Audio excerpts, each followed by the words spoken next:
All right, welcome back to another episode of the Lookout Podcast. I am joined by longtime Wildland Firefighter and one of the best MCs to handle the mic, Mr. Chris Johnson. Thanks for joining me, man. I appreciate it. Hey, man, Mr. Barrett, always a pleasure to come in here. Oh, man, yeah, thanks. Well, I appreciate having you. And I just want to start off by talking about all the fundraisers. I mean, you're just fresh off one. We just had the most amazing night up in Kalispell. You know, Justin Caber, the Flathead Wildland Firefighter banquet up there, they are rocking the Flathead, man. Probably 600-700 people there. And the thing that really blows me away, you know, we all roll up about 4:30. Yeah. Nice night, a little cool. Great night to be inside. Oh, yes. And I walk into the trade center. If anybody's familiar with, you know, the Flathead, what do you call it? The fairgrounds, right? Fairgrounds, right? Yeah. Huge building, you know. Massive. And the first couple of years, this was their 5th annual. Oh, wow. First couple of years, you know, a little small. Second year, third year, getting bigger.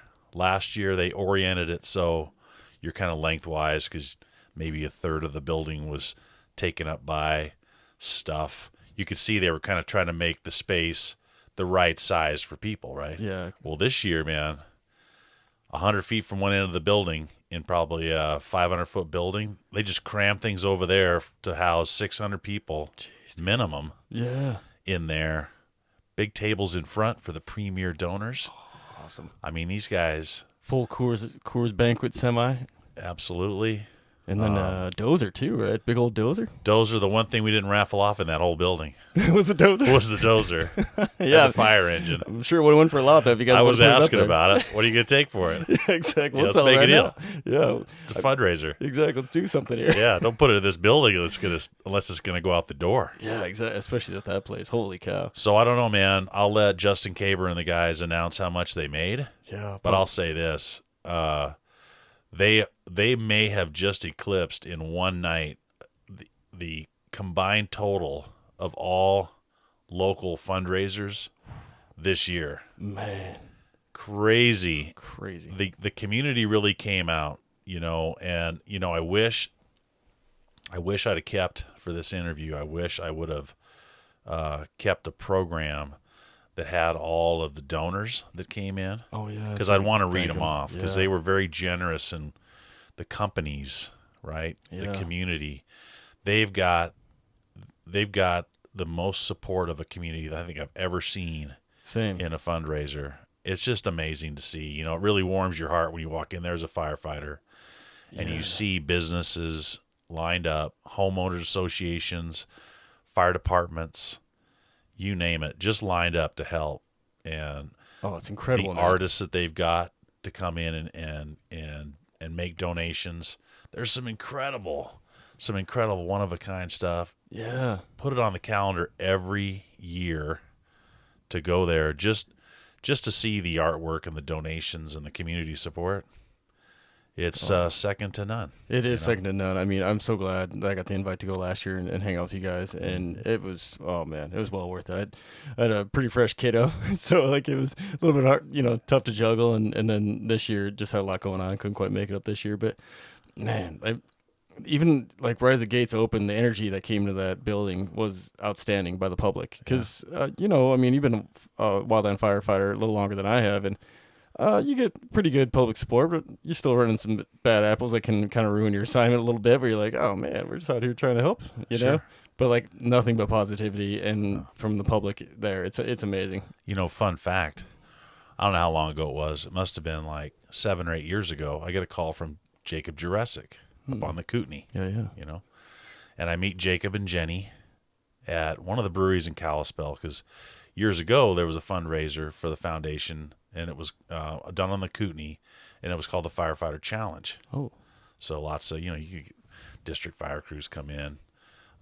They might have even brought volunteer fire departments in there.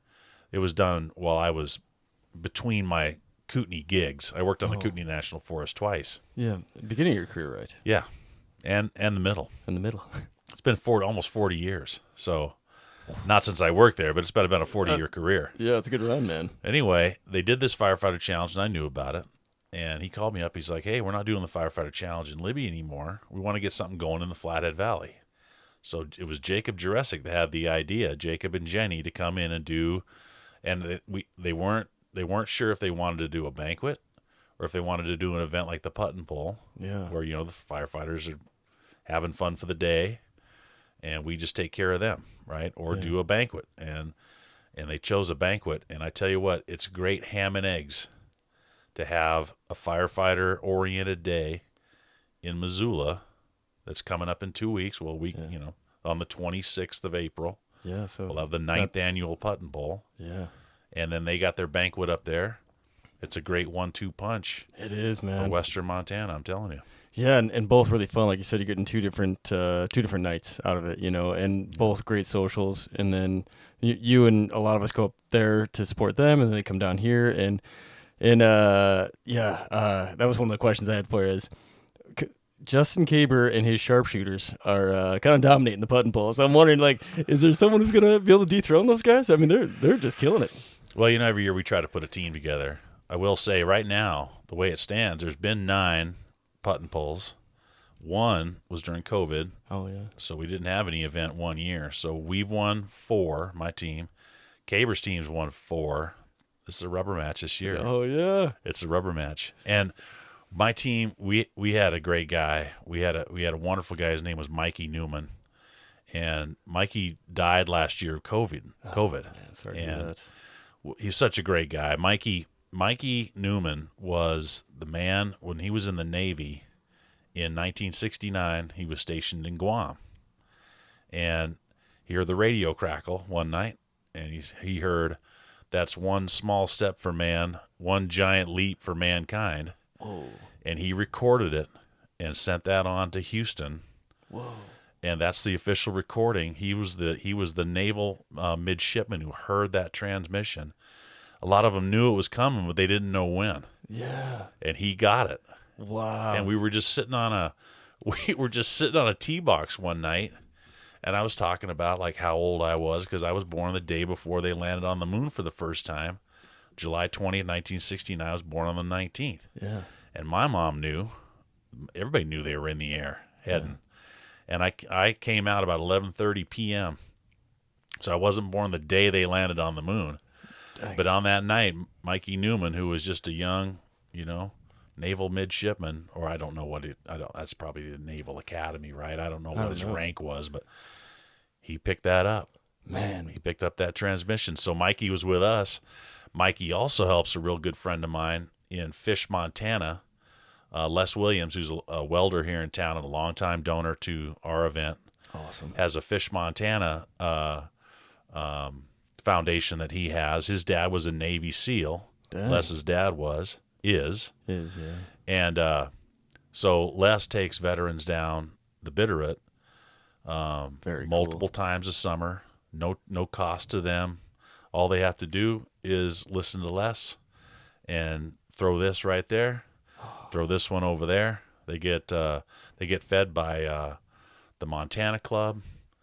They get drinks at the end of the day, and all they got to do is go down and have fun. And Mikey threw flies for Les and helped move the trucks every day when you get a client in and all that kind of stuff. Yeah. So we'll really miss Mikey this year. I can't say it enough. We just dedicated a bench to his memory at U of M Golf Course. Oh, that's great. On hole number 6, right up on top. Oh, so Mikey can be there every time we go by. Yeah, and we'll have a little drink to Mikey's sake, to Mikey's memory up on hole 6. So, man, that's cool. So anyone who's golf in that area, if you're on hole 6, a little toast. Have a toast to Mikey. Yeah, Mikey Newman.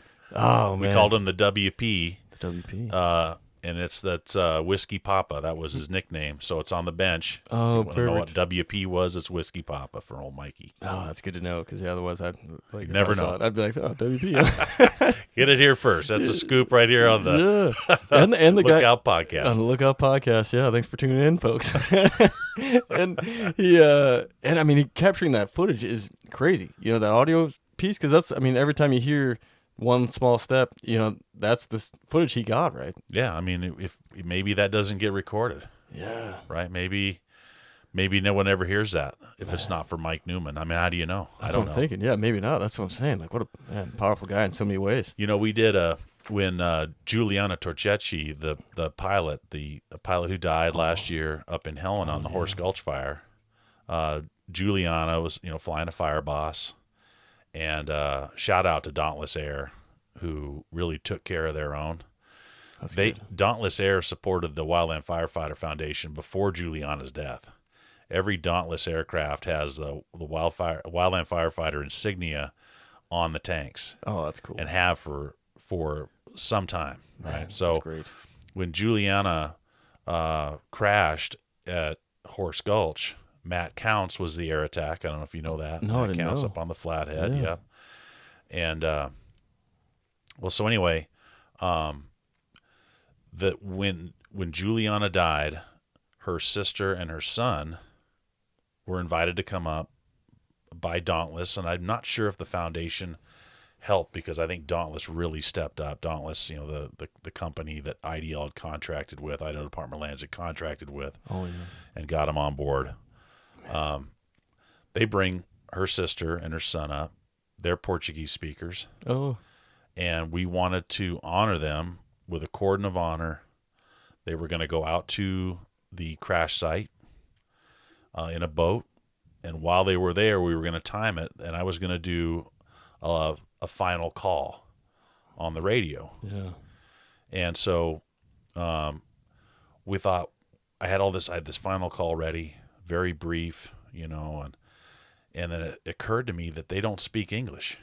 Oh, So it wouldn't be. I called a friend, and I had him teach me how to say this last call in Portuguese.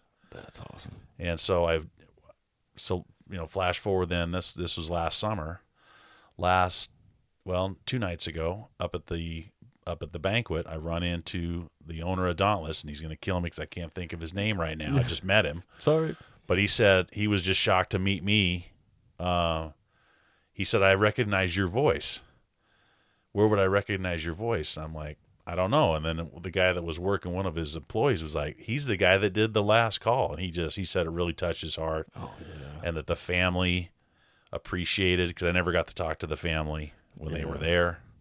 Michael Albritton was our team liaison to the family. Yeah. And he said they really appreciated it, That's huge, man. That's going above and beyond.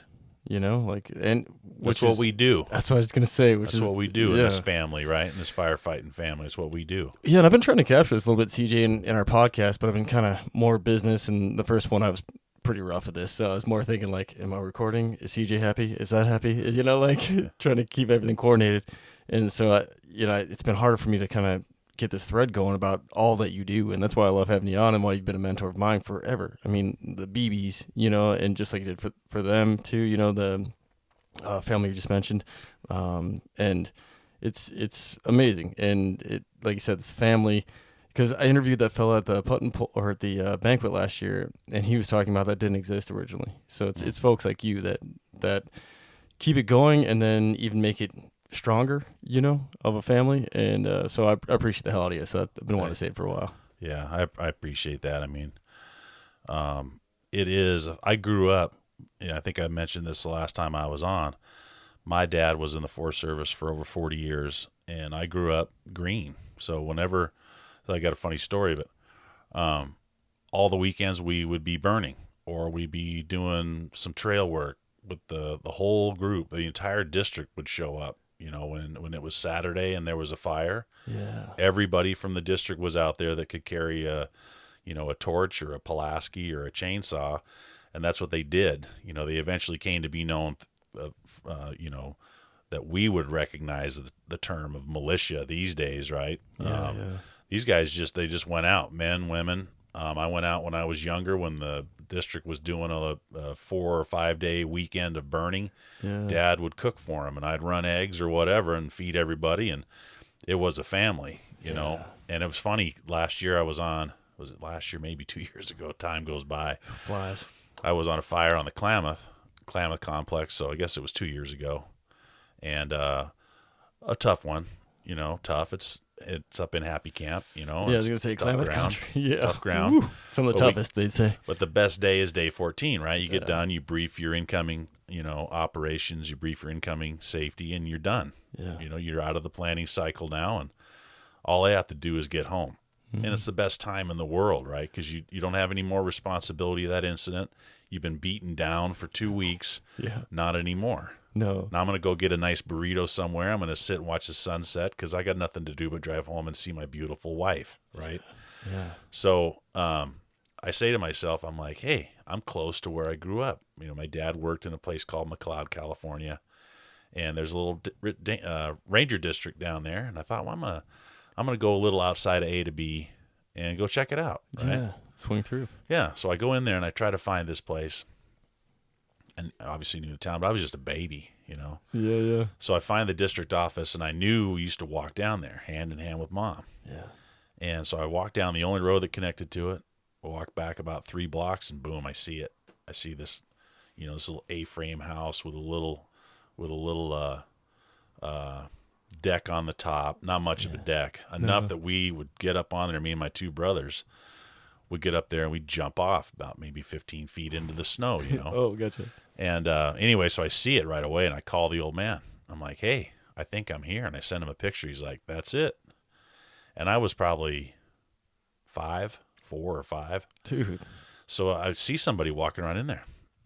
And so I go knock on the door. And the guy's like, hey, how you doing? I said, hey. My dad gave me some names of people. I said, if Mrs. Albany still works around here. I stole a piece of pie from her one time. And he says, no, I don't recognize the name. And I said another name. He's like, no. He says, when did you live here? And I said, oh, man, 50 years ago. Yesterday? He's like, no, man, nobody's here for 50 years ago, Yeah. It hit me. Jeez, That's when it man. hit me. Yeah, I bet. Getting Holy seasoned. cow. Getting seasoned. Yeah, well, you're not aging. You're not aging very hard, so that's good. Like if you're, as long as you don't look or feel that way, man. Yeah, but that whole family aspect of it, I really do, and I wish everybody could have the same kind of career I had with that family feeling.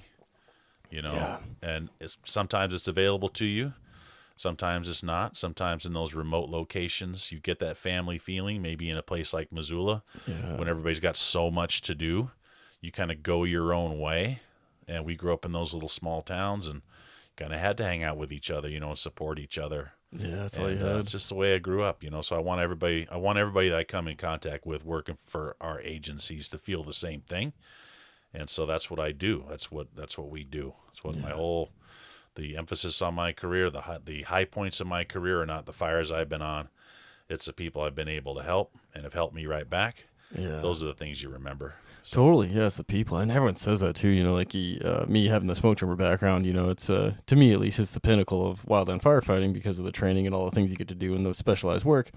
But no one, a few people I think miss going out the door, but most people are like that. Just miss the people I used to get to work with, and that encapsulates everybody, not just the jump aids, but all the fire resources you get to work with and the support and all that. Like you said, they're called militia now, but one of my first fires, that were big fires outside of Whitehall, just north of town.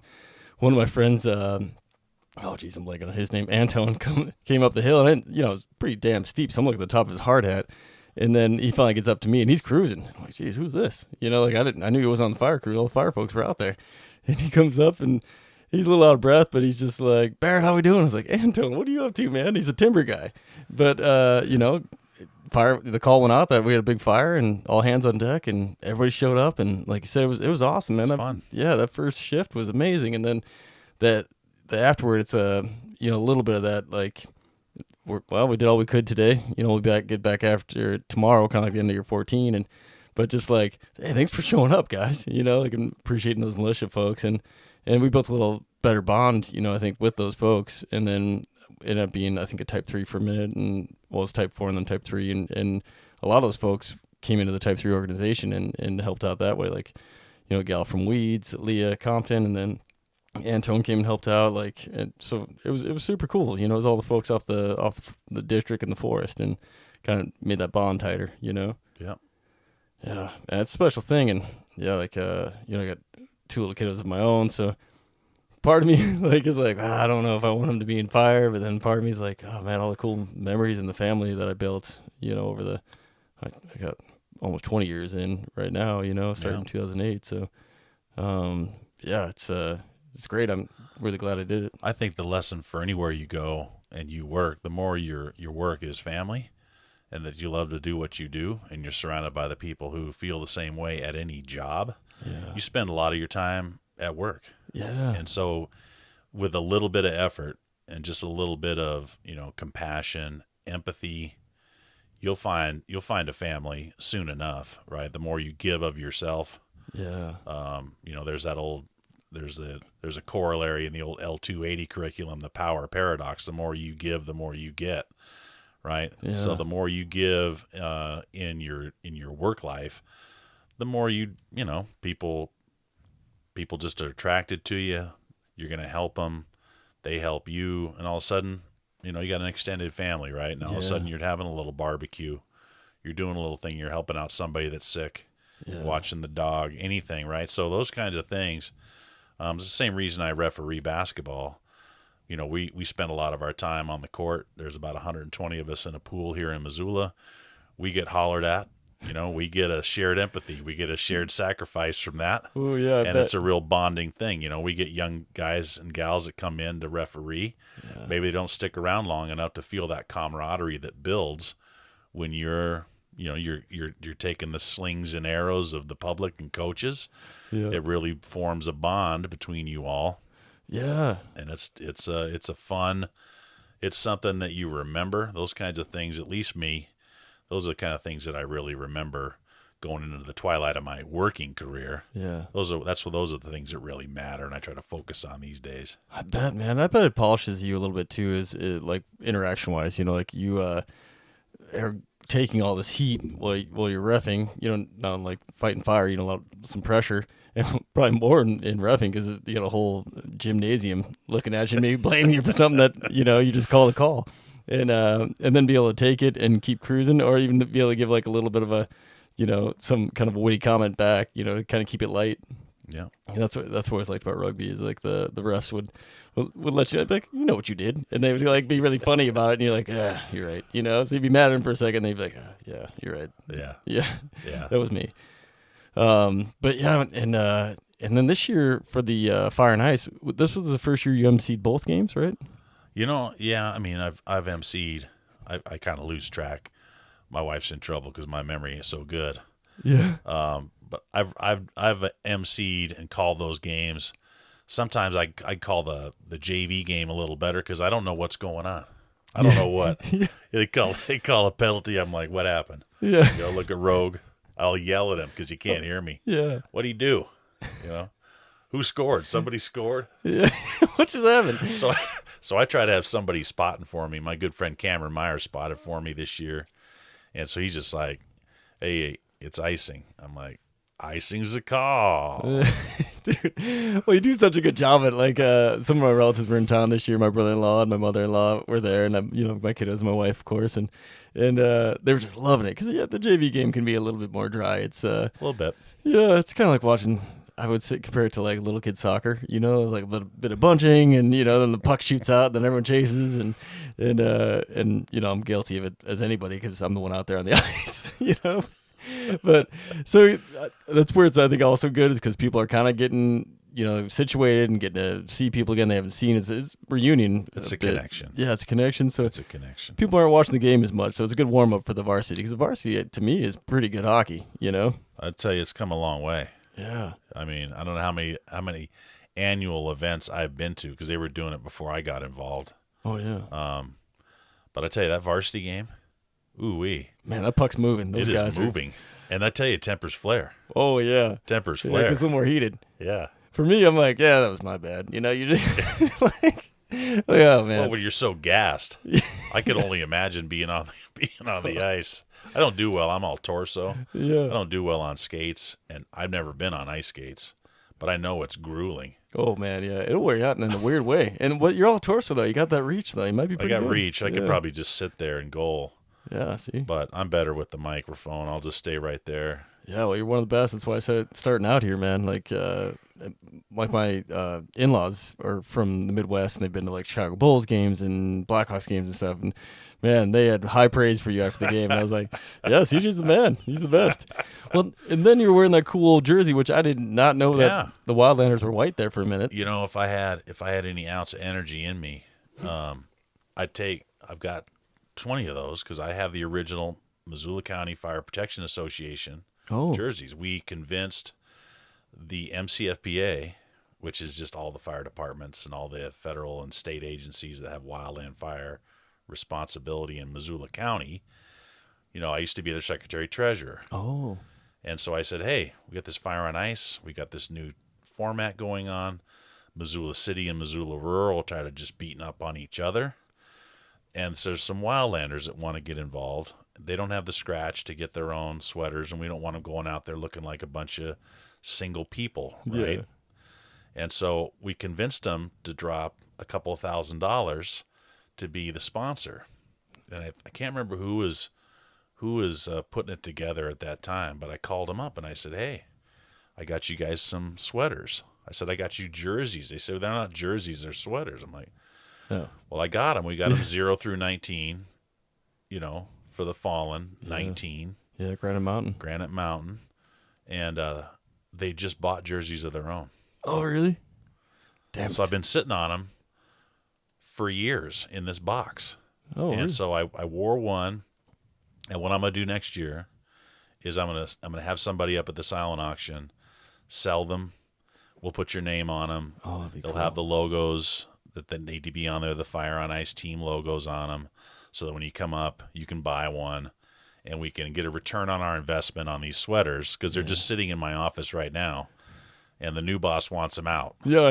Right? I He goes, bet. what's this? Yeah. What are you doing? We look You good in it. working or you fundraising? Yeah, I made a little both. Yeah. It's good. They're good to me in there. Yeah. They let me commit these little ethical violations, you know, because there's the combined campaign with the U.S. Forest Service. That's what we agreed to give our money to. Yeah.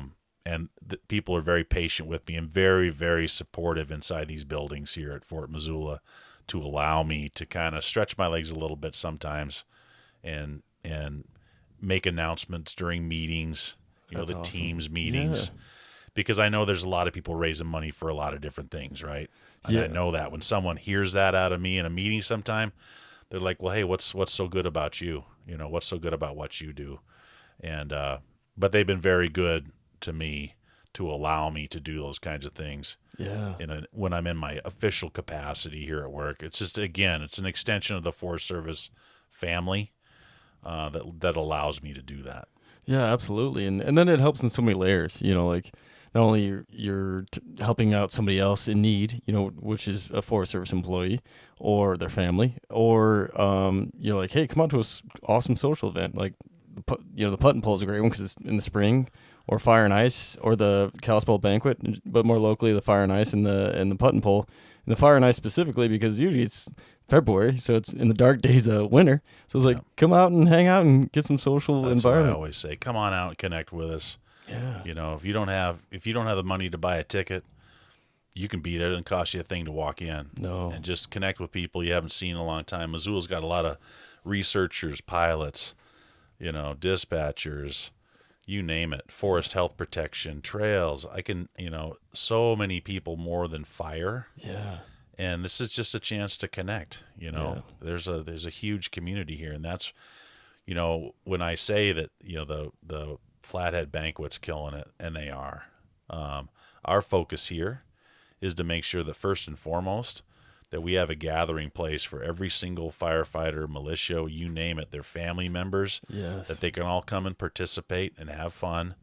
And I don't say, you know, it's going to cost them an arm and a leg to go to the Flathead banquet. It doesn't. They have the same policy up there, right?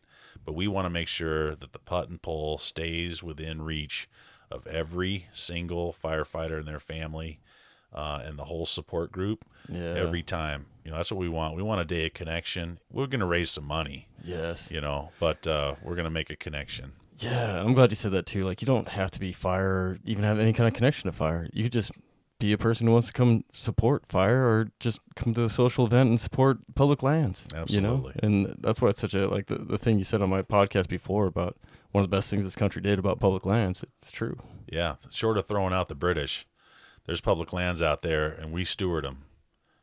We keep them, we conserve them, right? Yeah. And it's our charge from the public.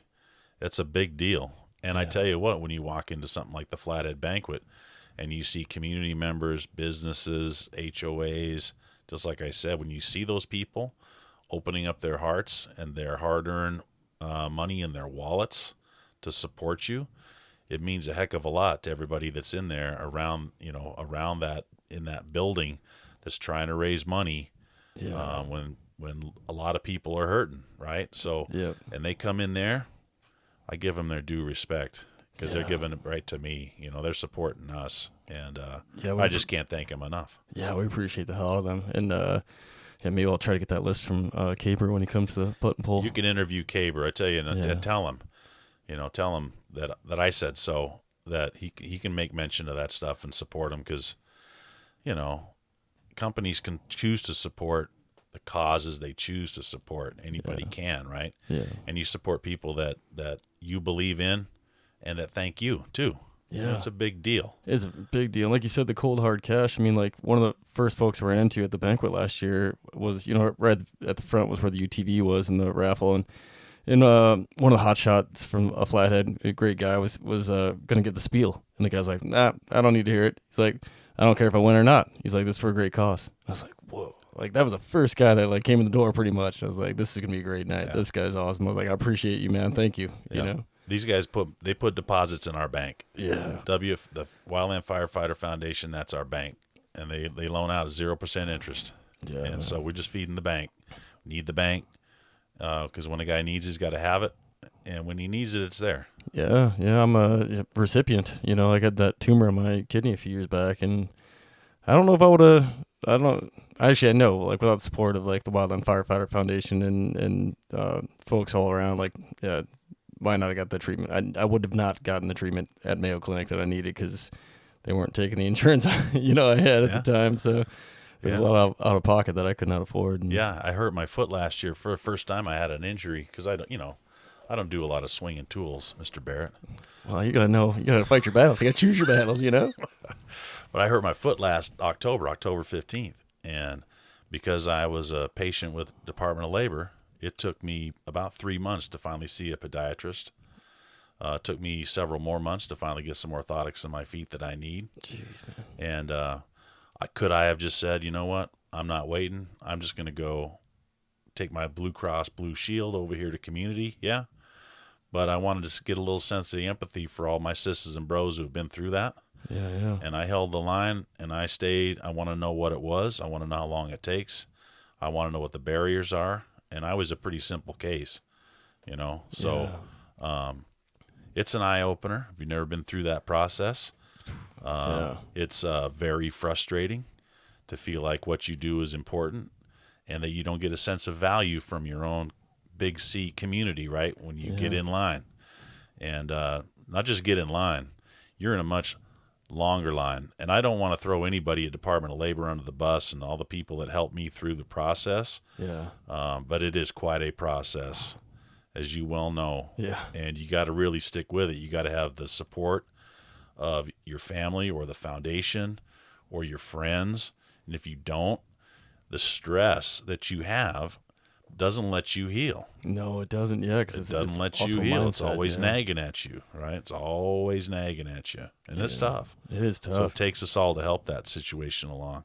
Absolutely. Yeah, that's a really good point, because especially our fire background, and all the other, like you said, bros and sisters in our trade, going from feeling like superheroes at some point in your life because you're in such great shape, and being able to hike and pound line and cut trees and fight fire and all these things that we have to do that are physically demanding that not too many people can do, and I definitely couldn't do off the couch. Like, I probably couldn't do a lot of stuff right now. I'm not in great shape. But back when I was, and then tumor, injury, happens like to me or to anybody, and you go also like you get floored and you're like, man, I was on top of the world physically, and now I'm down here trying to figure out how I'm going to get myself back to. You need help. Yeah, need help. You Yeah, need help. yeah, absolutely. And I want to mention too something you said about the you said in the beginning of L280, the what you get what you give kind The of power paradox. The power more you give paradox. away, the more you get. Yeah. Yeah, I want to say I saw that firsthand the last 2 years at the putt and pull, and you probably know what I'm talking about with the auction Mm-hmm. when was it Isaac's daughter won last year? E-bike. Yeah, or the year I before? think it was 2 years ago. Yeah, and then Ed Lynn's daughter Yeah. won Lynn's last year. daughter. Yeah. Rest in peace, Ed Lynn, one of my Oh, yeah. favorite bros to ever work with. Man, he was incredible. But that right there, right? Oh, it's amazing. Oh man, I'm tearing up a little bit just Oh, thinking I about know. it. I saw Whew. that name, and I'm like, you've got to be kidding. You know, in the first year, there's been a lot of that going on. The first year, John Fiddler, was the very first recipient, the very first participant in the 52 Club. And if your listeners don't know, your viewers don't know what the 52 Club is, it's a donation every week, 52 weeks a year. And we get a lot of people who come to the putt and pull and donate hundreds, if not thousands of dollars every year, but aren't members of the 52 Club. You get a member of the 52 Club, you barely miss the money, and it goes in every month. It's a huge part of the foundation, right? Yeah, And a huge yeah. part of everybody needs steady income so you can plan, right? Just like anybody does, right? Yeah. So anyway, he was the first member of the 52 Club, and he was a rural fire department guy here in Missoula, and he bought a motorcycle. He bought a Harley Davidson and put a paint job on it, said Wildland Firefighter on it, and he Very babied cool. that thing. But he didn't run it till he retired. Well, as has happened so many times, a few weeks into retirement, he dies. Barely puts any miles on that thing at all. Yeah. So we get it donated to our very first fundraiser. Yeah. Jill Kenyon donated it. Friend, just a huge shout out to Jill Kenyon. Thank you, Jill. And so we raise a big dollar figure. We wouldn't have raised anything without that Harley. Yeah. And so anyway, then flash forward to the year of COVID. We're giving away now a bumper pole camper. Everybody wants this thing, you know, and we're in my basement with Jonah Vaughn, Shannon's down there, a few other people, my wife, were down there, and we're doing this by Zoom. Oh. We're doing the putt and pull over Zoom, Oh, this really? little costume party. And anyway, we got the drum down there with all the tickets. It's late, and we spin it. And you obviously didn't have to be present to win. I pull out Jill Kenyon. She won the camper. And I'm like, and she's on the call. She's on the Zoom call. I'm like, Yes. Jill, you won, you know? Mm-hmm. And so she's just beside herself. I put this ticket down, and we finished the end of the night. And I'm sitting there with a whiskey in one hand, probably midnight, and we're having fun. We're enjoying the event's over. We've raised money even during COVID. And I got a lot of tickets in this bin. So I spin it again. And we rent this bin every year. It's not ours. Yeah. So it's got to go back in the morning. So I spin this thing, and I reach in, and I grab Jill Kenyon's second ticket. She only bought 2. Oh, It was absolutely, I get shivers. man. You talk about meant to be Yes. right there. Man, that is so cool. So yeah, I mean, the trend, you know, is continuing. That The so more cool. you give, the more you get. Yeah, absolutely, man. When you announced that girl's name last year, you know, Ed Lynn's daughter, I was like, Everybody holy knew. cow, There man. wasn't a dry eye in the place. No. And she was so happy. Yeah. Oh, it was amazing. Yeah. Yeah, Isaac, man, he's got a big heart too. You know, like I think Isaac kind of helps get those raffle tickets bought every year, doesn't he? Or Yeah, buys them for yes, him. he And does. yeah, what a great guy Isaac is.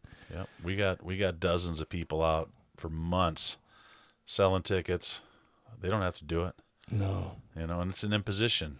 There's a lot going on right now in the country right now, right? Yeah. Heck of a lot of uncertainty. And to try to fundraise in a year like this, and I haven't noticed a drop in support at all. Yeah, that's awesome. People would give their last dollar to help out their sisters and their brothers in what we do, because of what we do and who we are. And it's a humbling thing, because you think about when you're in your planning process back in November and December, January, and you think to yourself as a team, are we going to do this, or are we going to take the year off and give everybody a break? And we just plow through, Yeah. and the support comes. and it's unbelievable. It's Unbelievable. amazing. Yeah, holy cow. I mean, and the wind down from those things, like like you're like even just when you were in your basement during COVID or last year when I was lucky enough to bring this to the event, and I was getting ready to get out of there. I had my 2 kids at home and my wife, and one was pretty young. My little boy was still only months old. And so I'm packing up everything, and then I don't want to say it. Clint showed up, and then Hyphen showed up. And then I think you showed up, and then Laura Ward showed up. And then we ended up sitting in here for like another half hour just hanging out and swapping some stories, man. Just a blast. Yeah, man. Were you there when Laura Ward came in? When she entered the conversation, and that's her stories. I'm not going to repeat what she said, but it was hilarious because I did not know her that well. And she just pops her head in the Airstream and is like, so there I was. She's my hero. She's amazing. If I could emulate anyone, any supervisor ever had, and be like that person, it'd be Laura Ward, no question, hands down. Incredible, man. And she's amazing. Yeah, and so even Keel, right? Like she's been the same person every time I've ran into her, no matter what is going on. Like when I first met her, I think, like officially, like there was probably some fires or whatever that we'd said hey or whatever in passing, and I was helping out here on unofficial detail engine bossing in 17 when Lola Peak and Sunrise and all this chaos was going on around us on the forest. And I just wander over every once in a while. I was helping move something I think one time, and I mean it was like peak chaos, and Laura Ward was still awesome. Laura Ward. Yeah, there's some people that need all the details before they make a decision, and then there's some people that understand with whatever input they've got that one has to be made, and that's Laura Ward. Yeah. And when you got in, say, a 2017, when you've had multiple fatalities over the last couple of years, there are columns poking off every time a cold front comes in and the spotlight is on you, and you still come to work every day and you're the most prepared person in the room. And when some decision needs to be made, whether it's going to throw light on you or shadow, and you make it, I mean, that's a tough place to be. It's a tough place to be, that decision maker. And some people shy away from that, and some people thrive in it and don't mind making that because they know at that point it's the right thing to do. And she always had a good compass for that, an amazing compass for that. She'd huge. Tell you that she wouldn't say that she's always made the best decisions, right? Yeah. But as a leader, you make them and you learn, and she conveyed that, and so many people mentored from her. It's unreal. Yeah. It's unreal. Yeah, totally. I think, one of my first leadership classes, maybe even in guard school, it's like you make the best decision with the amount of information you have at that point. Like you may not have all the information. You'll never have it all. Yeah. So you make that decision and you do the best you can, and then you adjust as you go. And otherwise you'll never get anything done. Have a bias for action. Yeah, bias. I like that. Well, sweet CJ, I don't think I have much else. I mean, one more shout out for the putt and pull. Saturday the 26th. Listen, if you're within the sound of my voice and you're close to Missoula, don't miss out on it. If you're not shooting and you're not golfing, that's all right. About 6 o'clock, come on in, down on 200 International Drive, Highlander Brewing. You'll see us all. Yeah. Come on in there. Bring your wallet. Leave your wallet. Either way, come in, say hi. Hugs all around. We'll have a great night. Come and see us. Yeah.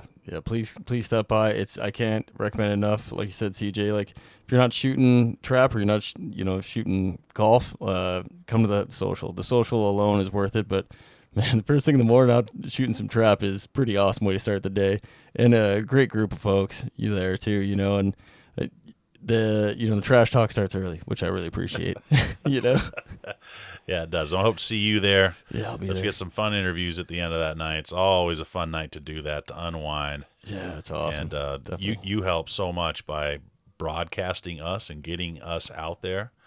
I mean, without you, no one else is interviewing me. So I really appreciate what you do for the family right here in this Airstream. It's big time. Thanks, CJ. Yeah, that's one of the biggest reasons why I started this thing is to help get the word out for events like the Putt and Pull and the Wildland Firefighter Foundation, and just share awesome stories from the folks that we've grown up with and fought fire with, and a lot of really good folks out there. So if I can support them in any way, this is the best way I knew how. So can't thank you enough, Mr. Barrett. Thank you, CJ. Well, thanks everyone for tuning in, and hope to see you at the Putt and Pull. Thanks, man. Is it getting better? It feels better. Feels great.